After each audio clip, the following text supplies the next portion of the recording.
Hi, this is Marcey Rader, your productivity lead at RaderCo.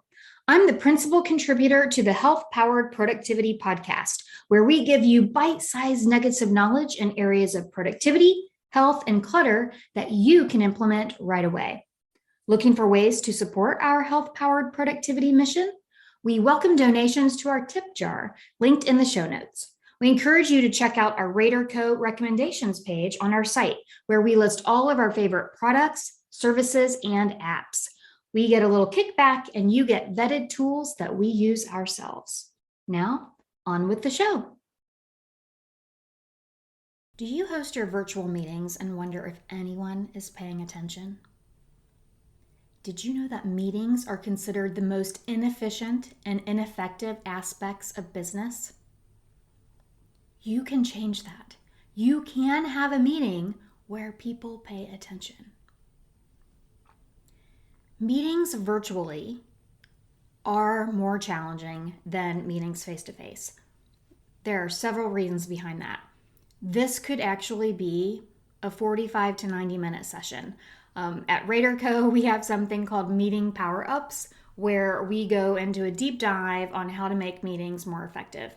But I'm going to focus on virtual meetings and a few things that you can make actionable today. First, look at the people that are invited.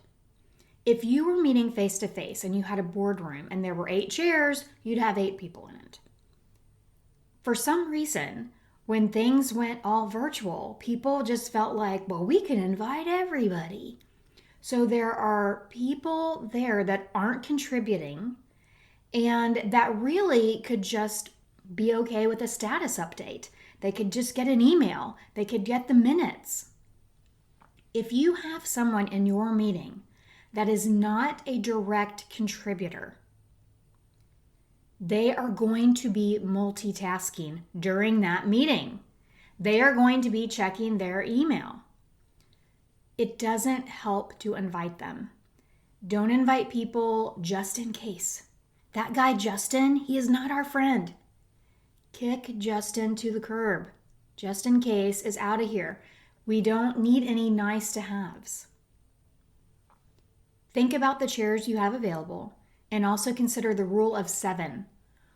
For every person over 7 in a meeting, and not the age 7, but 7 people, decision-making decreases by 10%.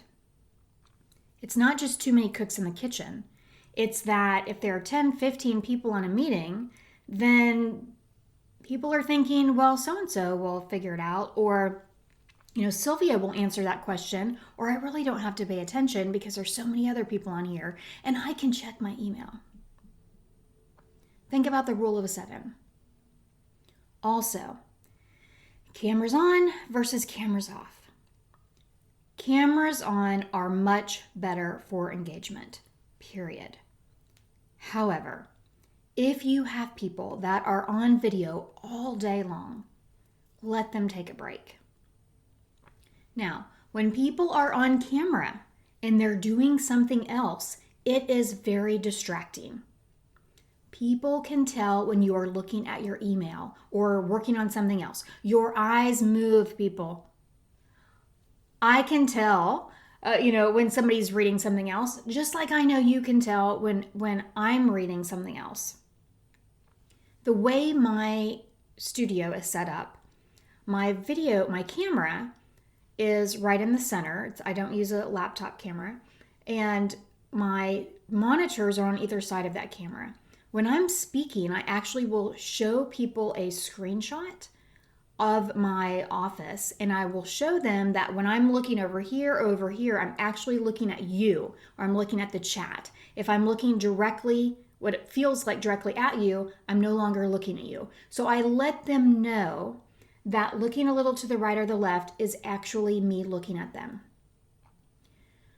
It's distracting for us when, if we're in a boardroom or a meeting room and somebody looks to the right or to the left, we know what they're looking at. We can see that they're looking outside. We can see that they're looking at the person that's walking along the hall. But when I'm looking over to the right, you might be wondering, did the Amazon truck just pull up? Did her husband just walk in? What's going on? It's distracting. Also, all of the different backgrounds can be distracting. You have 15 people on a call, everybody has a different different things going on. Some people are in their kitchen, some people are in their office, their home office, somebody's dog pops up on the chair. It's tiring for our brains to have to discern all of those different backgrounds. I am not saying don't turn on your cameras. What I'm just telling you is this is why, it's harder to pay attention, and it's sometimes fatiguing to be on video. So when you're aware of it, it can be easier for you, and you can do things to kind of prevent that. So one thing I will ask people to do is, if they are going to be working or doing something else, to turn their videos off, because it's actually more distracting. And for some people, they feel anxiety, they actually feel anger, I've heard people say, when they see that somebody's doing something else. It's also very rude.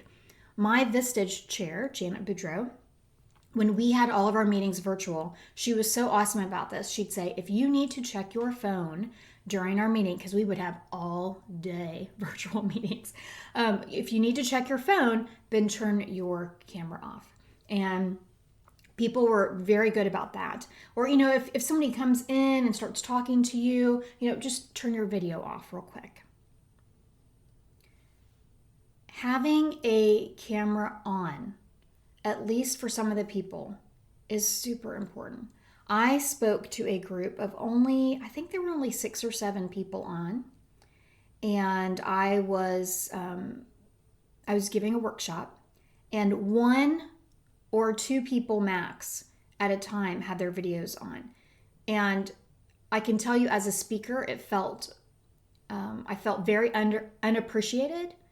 And the one person was actually, I could tell, working on something else the whole time. And it does not feel good to be on that other side of the camera. So if you're not going to pay attention and you have to be on that meeting, at least turn your camera off. Because it's so hard to just sit and listen when you're on video, I recommend moving away from the laptop. Most people sit too close to the screen anyway when they're on video calls. So just move away from the laptop, just push your chair back so that you can't reach it, so that you can't touch it. Because our little hands just want to start, typing on things. So move away from the laptop. Even better, stand up and stand back. Standing creates a sense of urgency. It's better for you if you've been sitting all day. So just sit back or stand back so that you can't touch your laptop. You can also ask for a chat monitor. So have people, have someone assigned to write in the chat any actions that are going on throughout the meeting. But even better, have people write in their own actions. Because it's easy for our minds to wander during a virtual meeting. Tell everyone at the beginning, as we go through this call, anytime there's an action for someone, I want you to write it in the chat. If I'm talking about a marketing plan and I want Andrea to do something and then Lisa needs to send it out, blah, blah, I want each of them to write action, and then in the chat, write what their action is. It is a great way to have everybody contribute to the minutes. Then all you have to do at the end, when the text chat transcript pops up, maybe you clean it up, maybe you don't. Maybe you don't even need to. But have everyone write in their actions. I worked with an associate director who was leading all of these cross-functional meetings with a lot of people because they were cross-functional. And she was trying to run the meeting and also write the minutes. That's too much work for someone. So instead, I said, tell them to write their own actions. She actually felt bad about doing this. Felt like, she just didn't feel right asking them for that. She's running the meeting. She needs to do that. But also it helps them pay attention. You can also use something like Otter AI, OTTER.ai, and we'll put that in the show notes. Otter AI is artificial intelligence, and it will, you can have it directly recording and transcribing. If you're on Zoom, you can also upload it later, upload any kind of video later. And it will give you a chat or a transcript of your entire meeting. And it will even be able to tell different voices. And that is a good way too, to have a readable record of everything that was said. Sometimes you can just use this as your minutes, and that can help as well. You do want a timer. I use Focus Booster for our mastermind meetings, and I also use it for Focus 90. And the way that I use it is I set it for our mastermind. We each get 20 minutes total, 15 minutes, and then I have the timer, and then another 5 minutes. So at 15, the bell goes off, and I make sure that I unmute myself so that people can hear that bell. And then they have 5 minutes, and then the bell goes off again. With Focus 90, same thing. I will unmute myself a few seconds before that bell goes off, and then everybody can hear it. If you want to share screen, you could even have that timer counting down as you're running your meeting. And you want the timer counting down. A timer counting up doesn't do much for our brains to provide that sense of urgency, but a timer counting down can. From a virtual meeting standpoint, it is also okay for you to do it as a walking meeting. Forget, like the virtual part, and just like our old phone meetings, but do it as a walking meeting. And I did a podcast on that before. But when we think about paying attention, and this has nothing to do with virtual, and this is just a bonus pro tip. If you have an Apple Watch or a smartwatch, which I have an Apple Watch, I love it. I have it on Do Not Disturb almost all day, but it's still an impulse to look and see, do I have a text? Did something pop up? So on days where I need to be really focused and pay attention to people, and I'm in a meeting, all day meeting, I will not wear my Apple Watch. When I'm in a Vistage meeting, Vistage is a peer advisory group. We meet once a month. I want to be fully focused, and I wear my beautiful 25-year-old Sector watch on those days, and I go analog so that nothing is there to distract me. So there you go. That's how you can have, help to have meetings where people actually pay attention. And if you want a deeper dive into running more effective meetings, we have meeting power-ups workshops at RaderCo, and we would be happy to train you and your team how to have meetings that matter in creative ways to bring Zoom to the room.